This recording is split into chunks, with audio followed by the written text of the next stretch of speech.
Bueno, me siento muy contento y muy honrado de estar acá en el Duoc en este Festival de Cine Recobrado. Agradezco a los organizadores que me hayan invitado, en especial a Jaime Córdoba, a todo el equipo técnico, en el set, porque este es prácticamente un set cinematográfico, ¿no? Muy bien implementado. Y el tema que voy a relatar, narrar, la historia que voy a contar hoy día es el existencialismo en Ingrid Bergman. Es un tema complejo.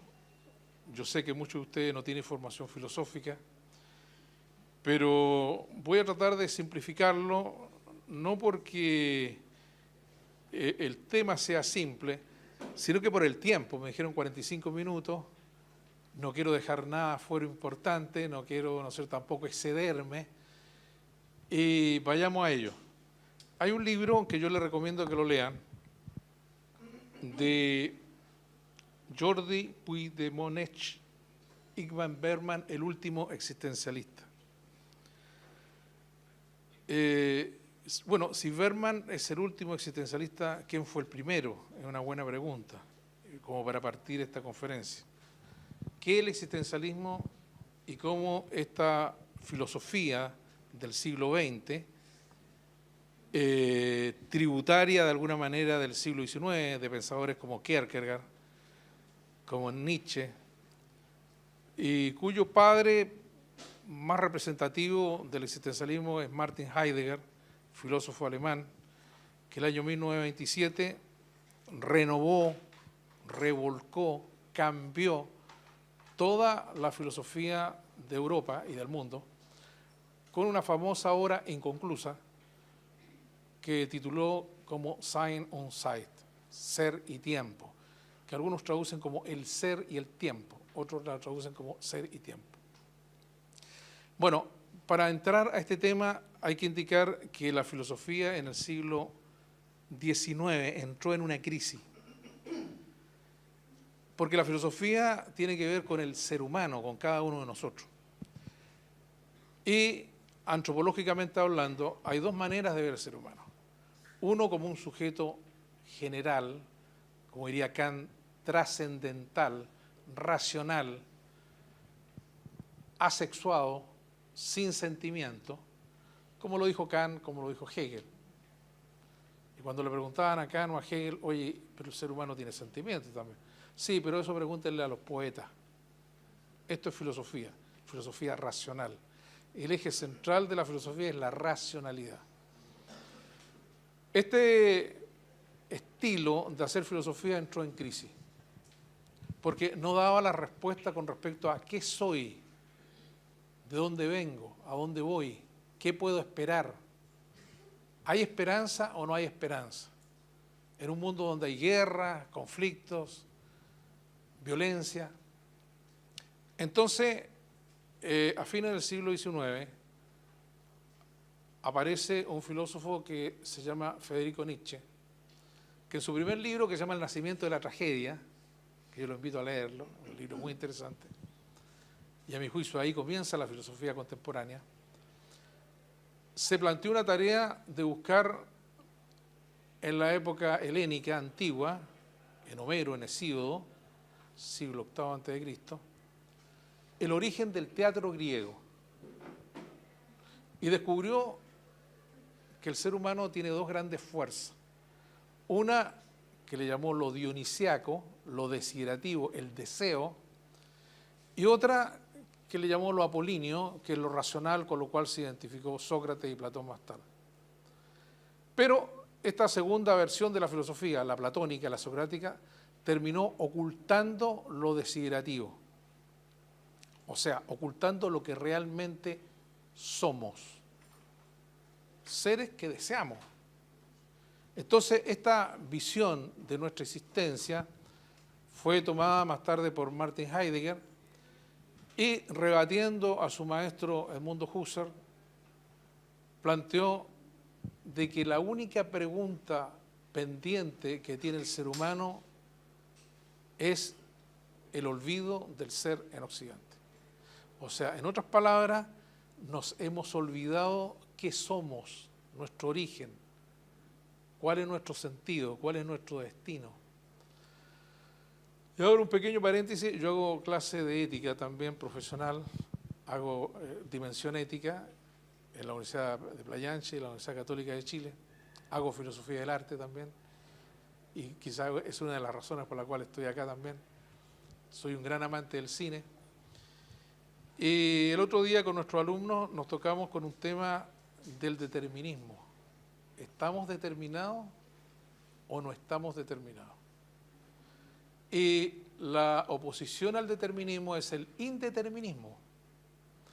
Entonces, al final, la conclusión simple, creo que la da Wilhelm Leibniz, es que uno, de alguna manera, tendría que conocer todas las variables que determinan mi existencia para saber lo que viene más adelante.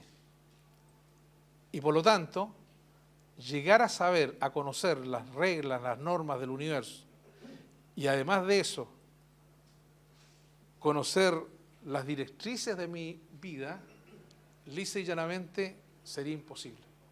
Por lo tanto, caemos en un estado intermedio que estamos determinados para algunas cosas, pero no estamos determinados para otras cosas. Y lo que nos falta es conocimiento, como lo vamos a ver en una de las películas que vamos a presentar acá cuando amerite el tema. Bueno, entonces, Bergman tiene una gravitación en su obra, que es una propuesta mía, puede ser rebatida, primero de Søren Kierkegaard. Søren Kierkegaard fue el que descubrió la angustia en la filosofía, porque el sujeto trascendental kantiano no se angustiaba, porque no tenía sentimientos, no se angustiaba. En cambio, Søren Kierkegaard, que es el primero que se opone a Hegel, que era filósofo trascendental, racionalista, dijo, no existe el sujeto trascendental, existe el individuo, el particular, el singular.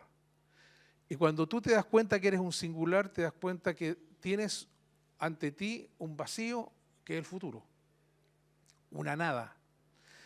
Y tienes miedo de dar el paso siguiente.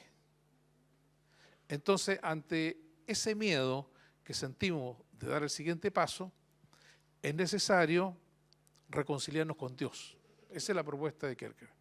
El libro en el cual aparece esta teoría se llama Temor y Temblor, un libro bastante sugerente. Luego Nietzsche nos dice, ¿verdad?, que hay que recuperar la voluntad de poder, lo desiderativo que ha sido interpretado, malinterpretado, lo que tú quieras. Luego viene Heidegger, que va a decir que la pregunta pendiente es la pregunta por el ser, nos hemos preguntado por el ente, pero no por el ser, y que básicamente hay que hacer un replanteamiento de la pregunta que interroga por el sentido del ser. Estos elementos yo los encuentro que están presentes en la obra de Bergman. Finalmente, Victor Strong, que fue citado acá, que es un director cinematográfico del cine mudo sueco, también del cine mudo norteamericano, maestro de Bergman, y que actuó en una de sus películas que se llama Fresa Salvaje, que hace el papel del profesor que se está jubilando, ¿verdad?, y que se enfrenta también con el tema de la muerte, que es un tema reiterativo en Bergman. Entonces, las raíces del existencialismo nos llevan a plantearnos cómo aparece el ser ahí, el mundo, dónde aparece el tema de la crisis de la filosofía moderna, el sujeto trascendental frente al singular, lo verosímil, lo creíble, la perspectiva en el cine, el mundo del existencialismo.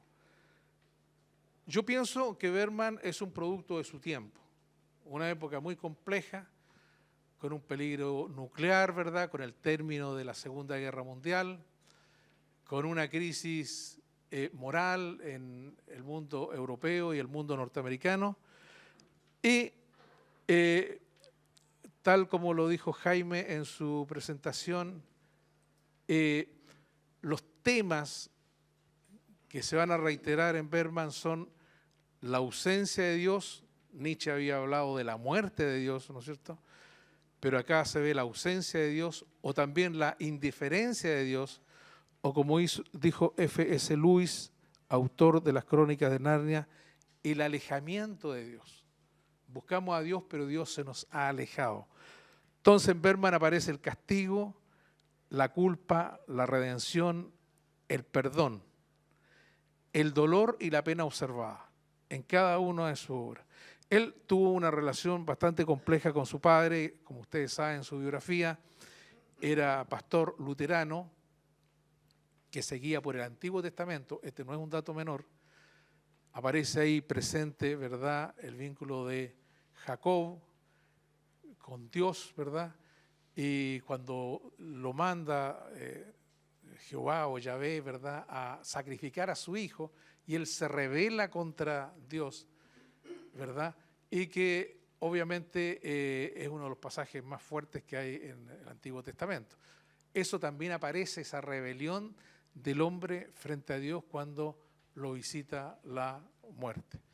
Entonces, vamos a dar paso a la primera film, indicando que Bergman pasó por al menos 5 etapas en su trayectoria cinematográfica. La primera etapa, que son sus obras de juventud, que del año 45, cuando se inicia en la carrera cinematográfica, hasta el año 48. La segunda etapa, obras de contenido psicológico, que viviría del año 48 al 55. La tercera etapa, obras de contenido simbólico, del año 56. Y ahí precisamente aparece obras tan importantes como Secretos de matrimonio y otras expresiones. Y la quinta parte es una recolección genealógica donde aparece su famosa obra, su ópera prima, que el reconto de toda su obra, que es Fanny y Alexander, de la cual vamos a hablar. Vamos a ver la primera escena de La fuente de la doncella. Fue un guionista solitario, no aceptaba que le intervinieran sus guiones, a diferencia de Fellini y otros directores que eran equipos los que hacían los guiones. Él no admitía, quería mantener esa intimidad de sus propias convicciones, de su propia vida. Toda su vida es biográfica. Entonces aquí el actor, el personaje dice, construiré una iglesia, bendiciré, ¿verdad?, esta fuente de agua, pero ¿por qué me has hecho esto? Esa es la incomprensión. Ahora, esto corresponde a una época medieval, a una iglesia medieval y a personas medievales y también a ladrones y asesinos medievales. O sea, es un momento de la historia, ¿verdad?, en la cual se ratifica este concepto del enigma que es la muerte y el Dasein zum Tode, como dice Heidegger en su obra Ser y Tiempo, que somos una existencia para la muerte. Enseguida viene el premio o viene el desvelamiento de la verdad de esta muerte, que cuando retiran, ¿verdad?, el cadáver de la niña que ha sido cruelmente y brutalmente asesinada, aparece el manantial. El agua, sabemos, ¿verdad?, que tiene un simbolismo que es de carácter religioso, que significa la purificación. El agua purifica, limpia. El agua nos permite, ¿verdad?, volver a los inicios. El agua del bautismo, el agua del río Jordán, ¿verdad?, que acá está representada, y que todos tratan de limpiar su pecado, lavar su conciencia, ¿verdad?, frente a este tema de la muerte tan horrible. Entonces, Bergman va tomando estos elementos del existencialismo, va tomando estos elementos del cristianismo y también del Antiguo Testamento, que en el fondo nos plantea la necesidad, como dice Søren Kierkegaard, de reordenar, de replantear nuestra relación con Dios. Ese es el tema.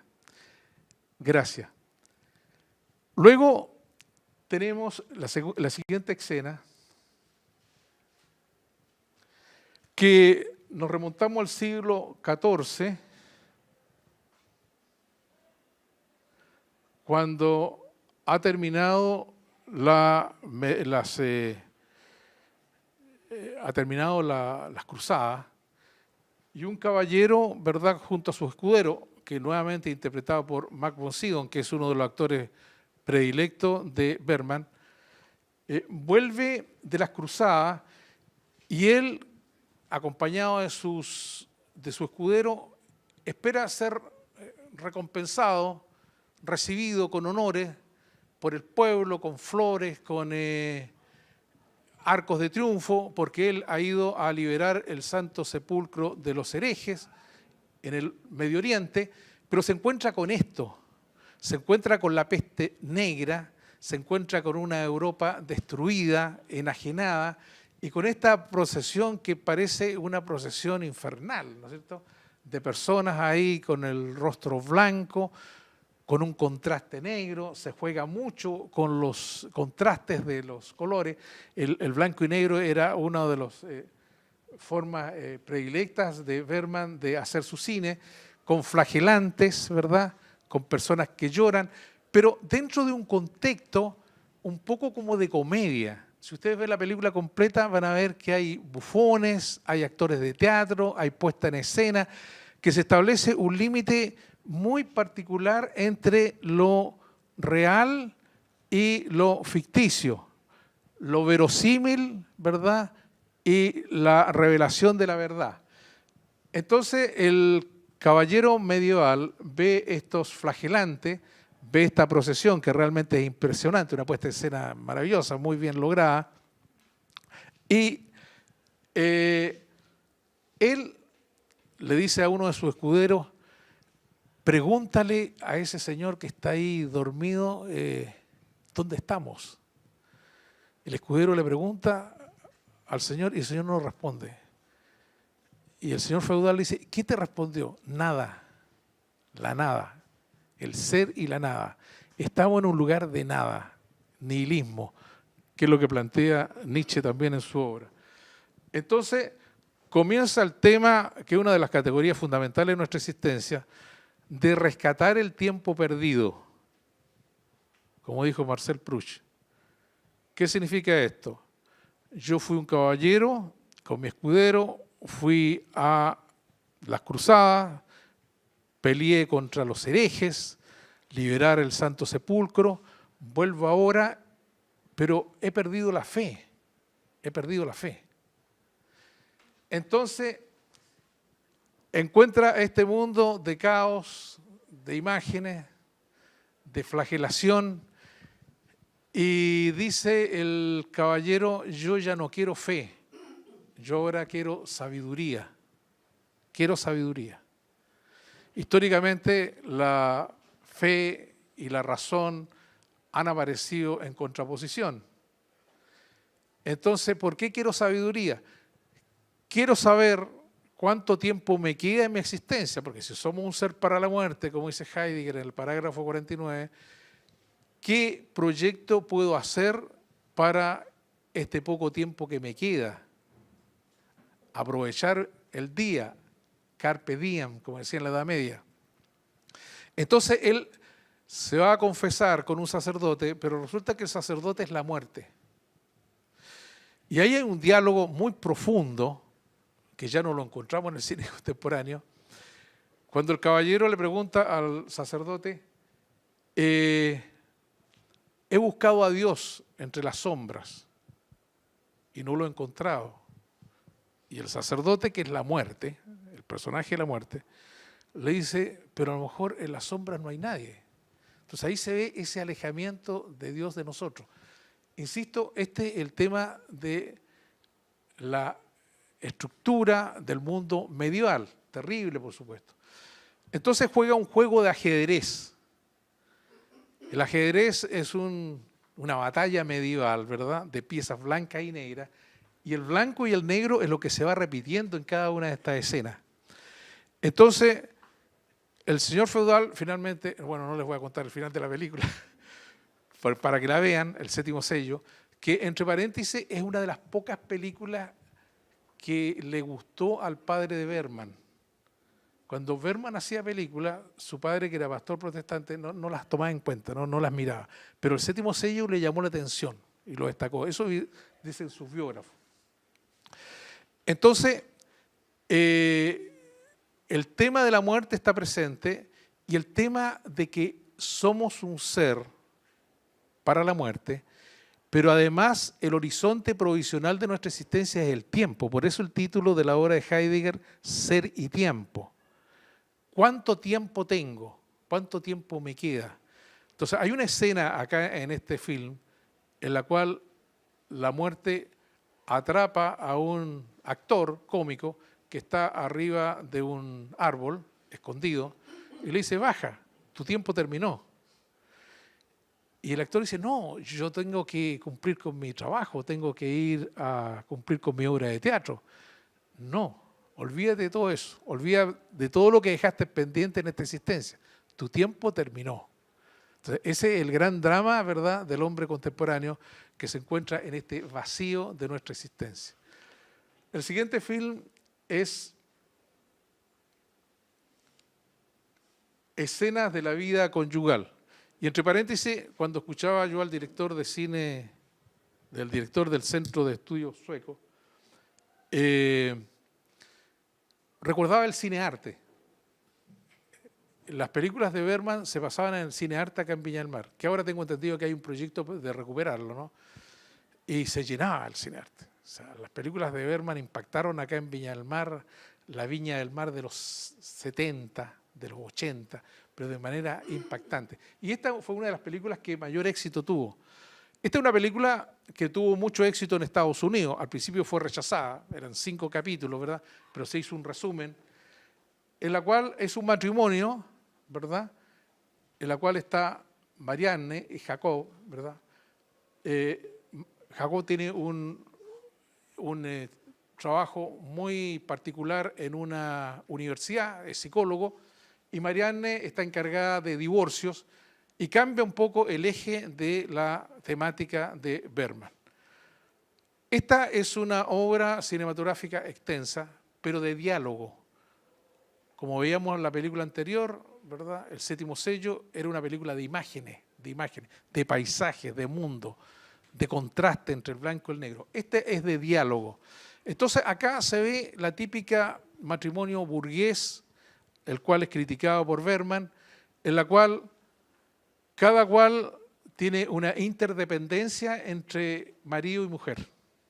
Se pelean, se reconcilian, se vuelven a pelear, se alejan, hablan, y se va produciendo este fenómeno, ¿verdad?, que hablaba Beckett, de una espera sin esperanza. La vida cotidiana de la burguesía se transforma en una espera sin esperanza. Parte de la historia con una entrevista a los dos personajes. Y la entrevista del personaje masculino gira en torno a que es un hombre bueno, que paga impuestos, que tiene un trabajo estable, tiene una familia formal, pero la entrevista que se hace a Marianne gira en torno a Marianne, pero en su relación con su marido, no en relación con ella. Se ve claramente hay un machismo muy fuerte. Entonces, en esta película se va produciendo este conflicto matrimonial permanente. Entonces, acá hay un par de anécdotas, porque sucede que cuando esta película se estrenó en Suecia, dice que por lo menos 1/3 de los matrimonios se separaron, porque vieron en esta película reflejadas sus propias almas, su propio psiquismo. De tal manera que empezaron a llamar por teléfono a Bergman para preguntarle recetas, recomendaciones, consejos matrimoniales. Fue una cosa impresionante, porque en el fondo mostró la esencia de lo que es la pareja de ese tiempo. Un film que en Estados Unidos fue recibido un poco con aburrimiento, pero lentamente el diálogo fue calando en la sociedad también norteamericana, y es una de las pocas películas que Bergman hizo en inglés. Casi todas las películas de Bergman las hacía él en el idioma nativo, sueco. Este film básicamente muestra este concepto, como ya lo subrayé, de la espera sin esperanza. La esperanza, obviamente, a ti te da una posibilidad de que tu proyecto vital, tu proyecto existencial, llegue a buen puerto. Pero cuando hay un aburrimiento, cuando hay un hastío, cuando hay un fastidio, obviamente tu proyecto queda de lado. Entonces empezamos a vivir el día. ¿Qué es lo que nos pasa hoy día, no es cierto? Estamos apurados por esto, lo otro, esperamos que llegue luego el fin de semana, y luego el fin de semana esperamos que llegue el lunes, esperamos que lleguen las vacaciones, y nuestra vida se transforma en una mera espera, Y acá se ve un conflicto de Marianne con su madre, un conflicto que lo lleva a la separación con su marido. Hay una tremenda crisis de la pareja humana por la falta de comprensión y la falta de diálogo. Finalmente, tenemos la última escena, que es de Fanny y Alexander, que es la ópera prima de Ingrid Bergman, en la cual un matrimonio, muere el padre, deja 2 hijos y una viuda, y en el fondo es una historia autobiográfica. Él es Bergman. Parte la escena con una escena teatral, una escena de teatro, con personajes, con títeres, con imágenes, y esta es una obra de espacios. Es lo mismo que Grito y Susurro, de espacio. Todo se va dentro de una casa. Un padre, digamos, un pastor protestante, le ofrece matrimonio a la viuda. Y aquí aparece el tema de lo que dijo José Ortega y Gasset en su momento, en su obra Meditación del Quijote: yo soy yo y mi circunstancia. Uno tiene una circunstancia, uno tiene un mundo, uno tiene un referente. Pero el pastor protestante, cuando se casa con esta viuda que tiene 2 hijos, le pone una condición: tienes que abandonar todo lo que tú tienes, tu casa, tus pertenencias, tu modo de ser, tus creencias. O sea, abandona tu mundo, abandona tu espíritu, porque a partir de ahora, no lo hice textualmente, a partir de ahora vas a ser un objeto mío, un objeto mío. Entonces, esta mujer objetivada, estos niños objetivados que pertenecen a este pastor, caen en el fondo en una trampa. Es un hombre que cambia totalmente su personalidad, es cruel, es déspota, es un tirano, ¿verdad? Lo lleva a su casa y este chico empieza en el fondo a explorar este mundo, a explorar estos laberintos de nuestra existencia, que es lo propio que hacía el propio Bergman cuando era pequeño, en este mundo tan fuertemente impregnado por la religiosidad que él vivió en su casa. Aparece el tema de la abuela, aparece el tema de la relación con la hermana, la relación con su madre, y aparece, como diría Jung, los fantasmas de nuestro inconsciente. Hay un momento trágico: la hermana de este pastor protestante tenía dificultades mentales, ¿verdad? Estaba postrada en una cama, pero provoca ella un incendio y junto con el incendio arrastra a su hermano y lo quema y fallece. Entonces este chico se ve liberado de este padrastro, de este tirano, de este dictador que tenía en la casa, y sin embargo al final de la obra, al final de la película, hay una escena magistral: va caminando por un pasillo y aparece el fantasma de su padrastro detrás caminando.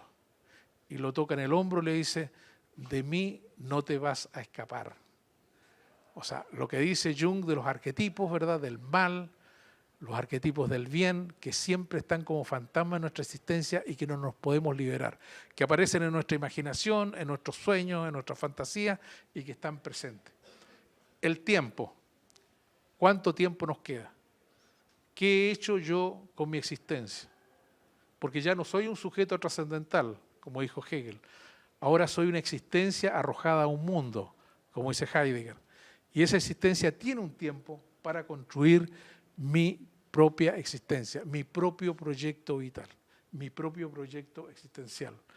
Entonces, Alexander juega siempre a esconderse, a pasar desapercibido, que es un poco la vida del propio Bergman. Y empieza a ver los fantasmas, como por ejemplo una escultura que se mueve, cosas extrañas en una casa que es muy siniestra, pero a la vez muy bella, es una belleza siniestra, y que yo la invito a que vean esta película, ya que hay un festival de Bergman. Entonces, estimados y estimadas, no me quiero alargar más para dar un poco tiempo para el debate, pero tenemos acá el tema de un autor que, como dijo el director del Centro de Archivos de Suecia, hoy día no tenemos directores cinematográficos de esa talla, ¿no? Estamos viviendo otra época, estamos viviendo otra producción cinematográfica y también nos hemos alejado de la filosofía, nos hemos alejado, ¿verdad?, de los grandes temas filosóficos y de los grandes autores.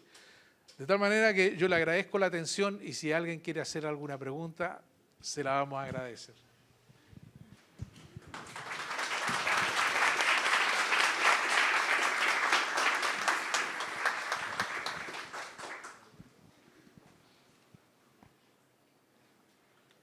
Preguntas que tengan que ver con el existencialismo o con Bergman.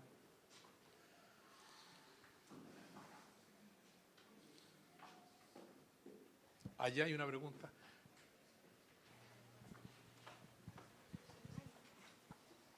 Hola, no sé si se escucha. Sí, ahí. Quería hacerle una pregunta con respecto a, como dice usted que Bergman era existencialista, ¿eso lo hacía como de forma consciente, por así decirlo? O sea, estudiando sobre el existencialismo o simplemente por un pensamiento propio de él. Mire, buena tu pregunta. Al principio yo indiqué que un director de cine es un poco un producto de su tiempo, de los escritores de su tiempo, del cine de su tiempo, de los autores de su tiempo. Entonces hay momentos en que ciertas obras filosóficas o literarias se ponen de moda.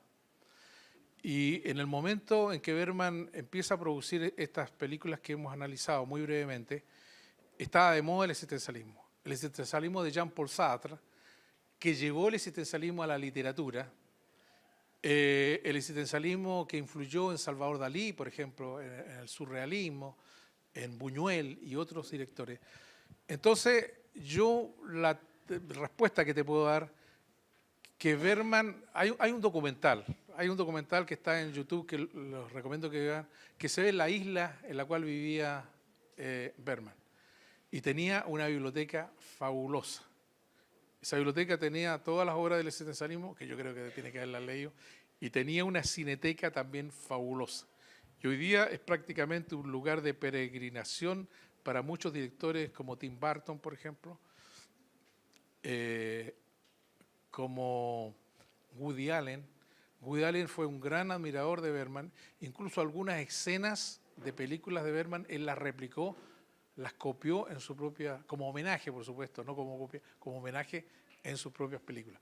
Entonces, hay que destacar que Bergman estudió arte y literatura en la Academia de Suecia, la Universidad de Suecia, y obviamente el existencialismo estaba muy fuerte, muy de moda.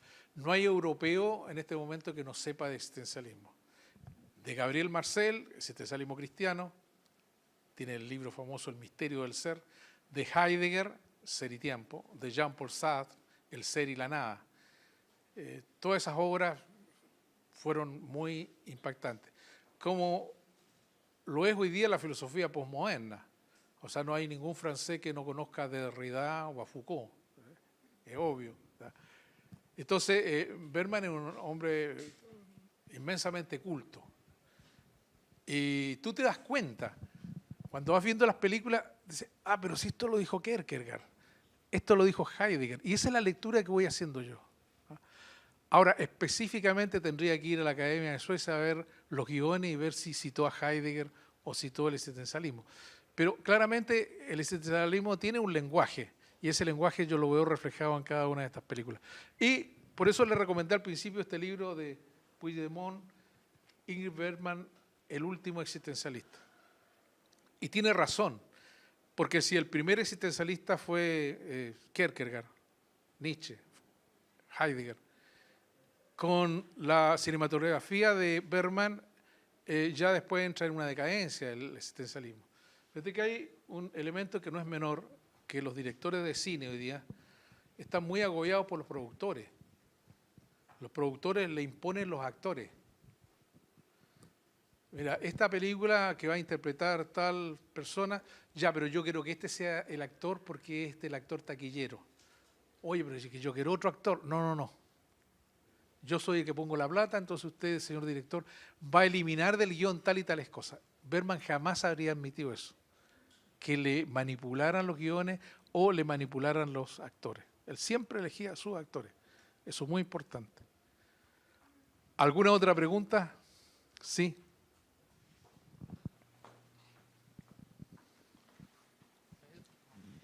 Esta quizás es una pregunta como más personal, pero ¿cuál es su opinión respecto al estado actual del cine? Como había mencionado antes que últimamente se ha estado como alejando un poco el cine moderno de la filosofía y de temas como más trascendentales, y quería saber qué opinaba respecto de que se esté como cada vez industrializando más y se convierta cada vez más en una industria del entretenimiento más que como un medio de comunicación artístico y filosófico. Claro, tienes mucha razón tú, porque hoy día el valor de una película, después de 1 año, 2 años, ¿cuánto recaudó? Mira, se gastaron 6 millones de dólares en la película. El actor tanto se llevó 3 millones de dólares. Pero la recaudación fueron 600 millones de dólares. Y es el éxito. Entonces, como a nadie le interesa la película. Estamos en una decadencia al cine. Fíjate que en una entrevista Francis Ford Coppola dijo que hoy día El Padrino, la primera parte, que es una de las mejores películas de la historia del cine, no se podría hacer en Hollywood. Los productores no la financiarían. Le dirían que no. De hecho, tuvo muchos problemas. Cuando Albert Hitchcock se fue de Inglaterra a Estados Unidos e hizo la película Psicosis, que les recomiendo que la vean, blanco y negro, Anthony Perkins interpreta, ¿verdad?, al joven enajenado mental o que tenía doble personalidad. Llegó la censura, hay un documental sobre eso, llegó la censura y dijo, mire, usted no puede mostrar una mujer desnuda en un baño y apuñalada, no puede. La censura se lo prohíbe. Y él tuvo que hacer un montaje extraordinario y mostrando escena por escena que en el fondo la mujer no estaba desnuda, apuñalada pero no desnuda. Y provocó un tremendo escándalo. Entonces, hoy día el cine es una industria. ¿Cuánto va a producir? No es un cinearte, no creo que tenga mucha recaudación. Entonces no la financio.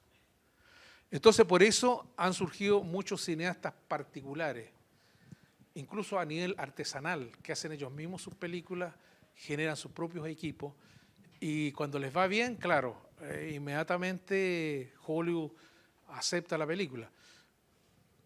Como ha acontecido con muchas películas españolas que España no tiene una industria cinematográfica como la de Hollywood, pero Abre los ojos, por ejemplo, de Amenábar, que es un director de cine chileno radicado en España, tuvo tanto éxito que, claro, Tom Cruise se interesó como productor y la llevaron y él mismo la interpretó. Les recomiendo que vean las 2 versiones. Penélope Cruz trabaja en las 2 películas. Abre los ojos, que es una película onírica muy interesante. Pero yo tengo esperanza que las nuevas generaciones vayan cambiando esta mentalidad. Y tengo esperanza que en Chile tengamos una industria cinematográfica seria. Argentina nos lleva cierta ventaja en ese sentido. Bueno, España también. Gracias. ¿Alguna otra pregunta? ¿Allá hay otra pregunta? Bueno, yo más... ¿Se escucha? No. Más hablando ya por el lado de lo que es el existencialismo, quería preguntar a usted directamente si usted piensa realmente que el hombre, la naturaleza del hombre es ser bueno. Perdón, no entendí la última De parte. si es realmente el ser humano es bueno o ha sido, digamos, el mundo lo corrompe. Ya. Bueno, Rousseau decía que el ser humano era bueno por naturaleza y que la sociedad lo corrompía. Eso ya lo había dicho Confucio, ¿no? Confucio es un sabio chino que vivió paralelo en la misma época de Sócrates. Y él decía, Confucio, que el ser humano era como un agua fresca y cristalina que si originariamente cuando nacía tú la volcabas hacia otras aguas frescas y cristalinas, iba a seguir siendo fresco cristalino bueno. Pero si esa agua fresca y cristalina la volcaba hacia aguas corruptas y putrefactas, se iba a corromper. Esa es más o menos la tesis universal, pero yo pienso que uno es un producto de su educación y de su autoformación. Uno es artífice de sí mismo. Tengo un libro que se llama Crítica de la razón vital, en la cual cada uno de nosotros somos una especie de personaje de novela. Somos un proyecto. Y para construir esta novela, este personaje que soy yo, que en este momento estoy hablando acá en el dúo, en un encuentro sobre cine recobrado, tengo mi imaginación, tengo mi inteligencia, tengo mi memoria, tengo mi fantasía y sobre todo tengo mi voluntad, que es como el combustible, la energía que hace que yo construya un proyecto de novela. El primero que descubrió esto fue Cervantes en el Quijote, cuando inventó un personaje, un caballero andante, ¿verdad?, que salió al mundo a defender viudas, a arreglar entuertos, a enfrentarse a molinos. Hay una frase de Cervantes que la pone en el Quijote, que le dice a Sancho Panza: has de saber, Sancho, que un hombre no es más que otro si no hace más que otro. O sea, nuestra vida es que hacer. Entonces, la bondad o maldad dependen de nosotros. De nosotros. Cualquier ética musulmana, ortodoxa, judía, cristiana, protestante, no te va a admitir la muerte como principio fundamental. Matar al prójimo. Podemos estar en desacuerdo en muchas cosas éticas, pero la vida debe ser respetada siempre, en cualquier momento, en aquel lugar. Entonces, eso nos indica que hay una bondad originaria en nosotros. Pero el ser humano es corruptible.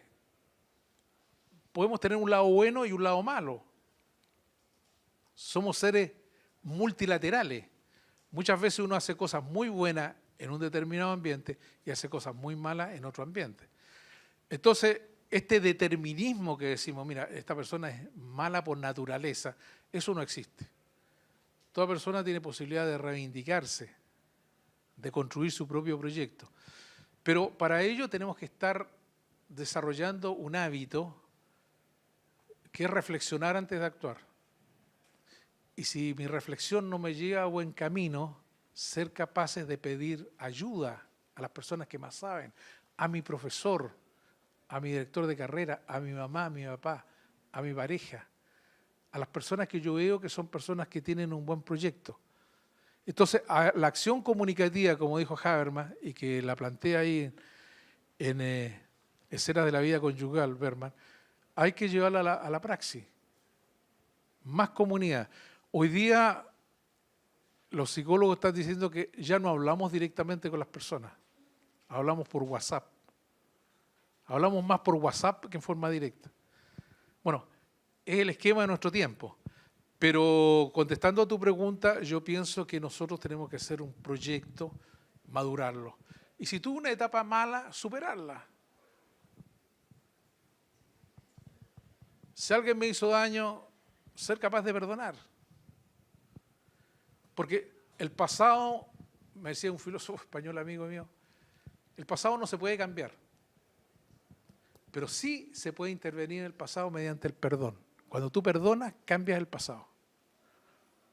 La persona que te odiaba a lo mejor ya no te va a odiar tanto porque la perdonaste. Es importante tener ese principio.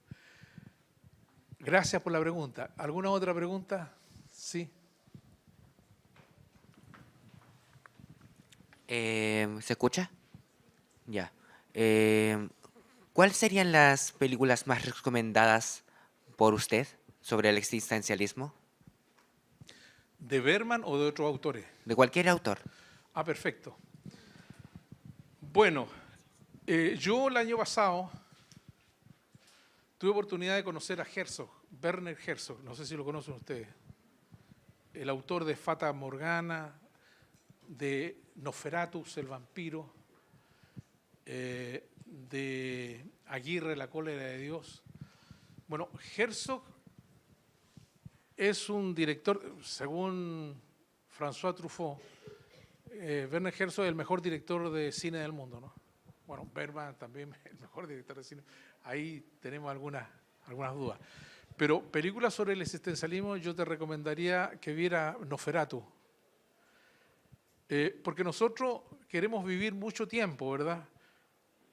Pero ¿qué pasaría si nos transformamos en vampiros y tenemos que vivir eternamente?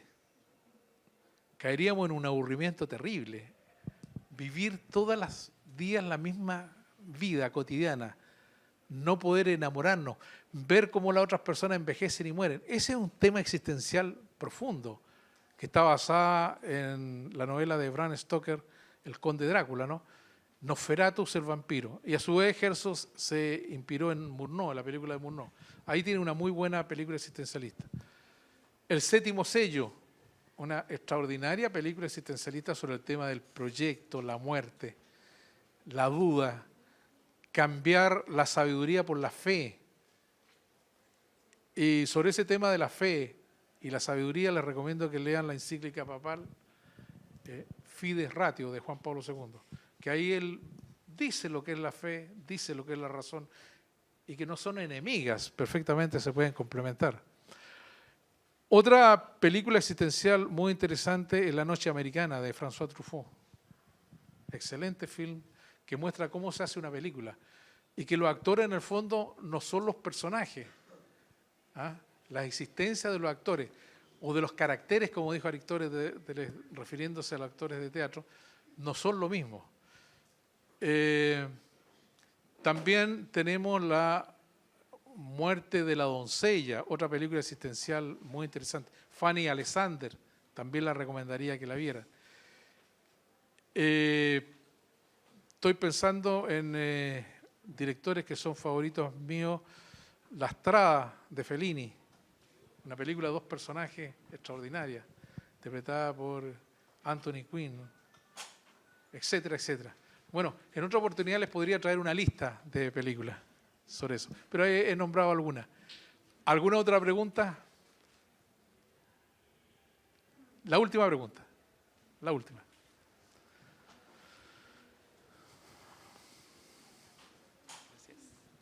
¿Aló? Que yo he visto otras películas de Bergman y con la charla como que tal vez estaba pensando que por ejemplo, El Séptimo Sello tenemos estas preguntas del existencialismo, pero más adelante en la filmografía de Bergman tenemos películas como Persona o La Hora del Lobo que son un poco más psicológicas. Entonces eso me lleva a pensar que tal vez él está viendo como las relaciones que nosotros tenemos con las personas y la introspección, el conocer nuestros temores, como una respuesta al sentido de la vida o al existencialismo. No sé si eso, obviamente tal vez el existencialismo no tiene una respuesta como tal, pero puede como llevar a hacerse esta conclusión. Sí, efectivamente, Un verano con Mónica también es interesante, pero en Bergman se han dando ciertas constantes. En todas sus películas se ve este sentimiento de culpa, la culpabilidad. Tú hiciste algo y eres culpable, y como eres culpable tienes que esconderte. En Un verano con Mónica se ve precisamente ese sentimiento de culpa.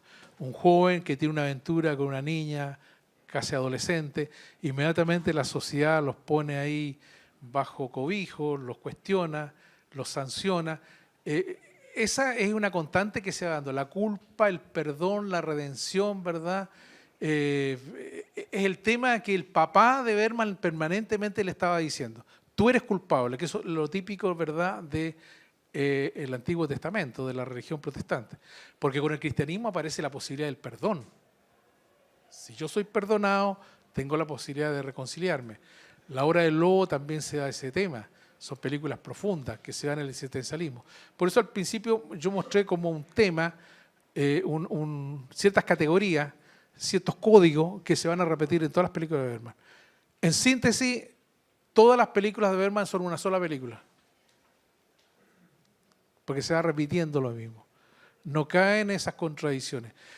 Y ojo, lo importante es ver que hay un personaje permanente, el tiempo. ¿Cómo se maneja el tiempo? ¿Cómo se manejan los espacios? Cuando la muerte ahí en el séptimo sello le dice, sí, te queda poco tiempo para que termine tu existencia. Y el tipo cae en una desesperación enorme. Entonces, el señor feudal dice, yo busco respuestas, quiero respuestas, y la he buscado y no encuentro respuesta. Y la muerte le dice, es que a lo mejor no hay respuesta. Eso es existencialismo. ¿Te fijas?